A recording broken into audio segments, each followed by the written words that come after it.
Buongiorno e ben ritrovati con l'informazione flash di News Sicilia. I principali titoli della mattina. La Sicilia è la seconda regione più corrotta in Italia.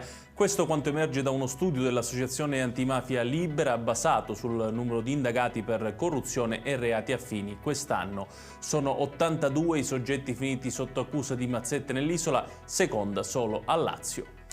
Pronto un nuovo finanziamento da 20 milioni di euro per gli agricoltori in Sicilia. I fondi saranno destinati a coloro che hanno realizzato o realizzeranno interventi che favoriscono le raccolte d'acqua evitando sprechi idrici. L'iniziativa approvata dal governo all'unanimità dovrà adesso passare dal voto dell'ARS.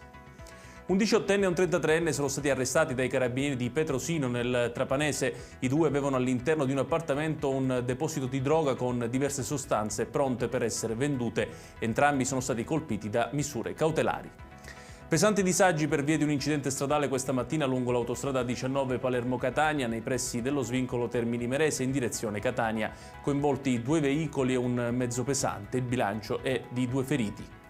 Infine una bomba a mano risalente alla Seconda Guerra Mondiale, ancora perfettamente funzionante, è stata recuperata dalla polizia in una grotta lavica del quartiere San Giovanni Galermo a Catania. Trovate anche munizioni e una pistola databile nello stesso periodo.